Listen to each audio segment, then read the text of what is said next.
personality traits which may make people more attractive sexual partners, says Lisa Zunshine, an English professor at the University of Kentucky. And all of Migliano's results hinge on the ACTA accurately naming the best storytellers in their midst. Did they? Could they just have named people they were close to, or well-rated celebrities who sprang readily to mind? Wouldn't that explain both the fecundity and desirability of these supposed storytelling daily? Migliano thinks not. If the survey had been a mere popularity contest, the ACTA should have also nominated the same people as exception hunters, gatherers, childminders, and so on.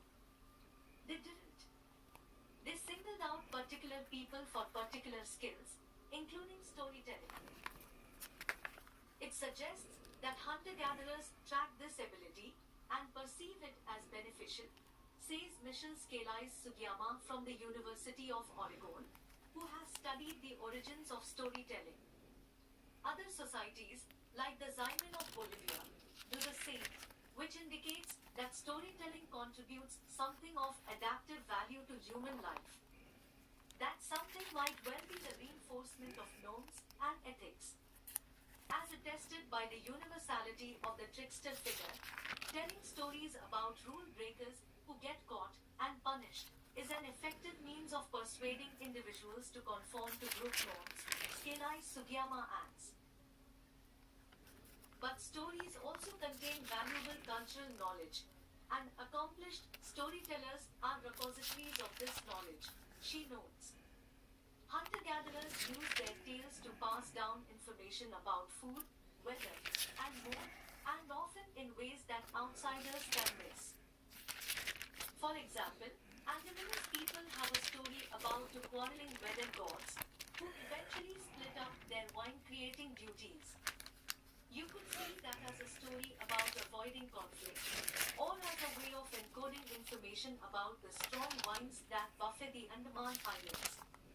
A similar creation story talks about a monitor lizard that went into the jungle to hunt pigs, got stuck in a tree, and was held down by a civet cat, whom it married. On the face of it, that's a story of cooperation between the sexes.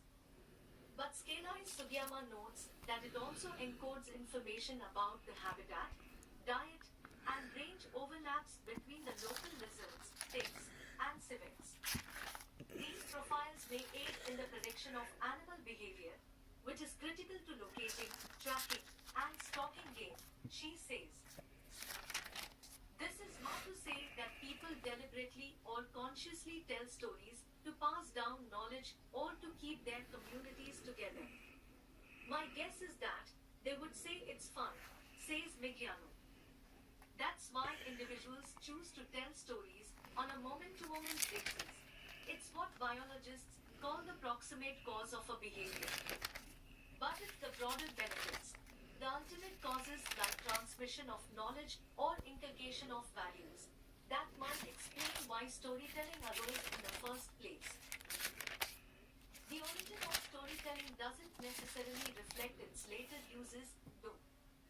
Our very human love of stories has become adapted for different ends during later phases of human history, says Sarah Blaffer HRDY, an anthropologist from the University of California, Davis. The Maya-speaking people I used to study in southern Mexico told tales about a winged, super-sex demon with a 6-meter long, death-dealing penis, who enforced proper sex roles for men and women, including proscriptions for postures during sex, menstrual taboos, freedom of movement.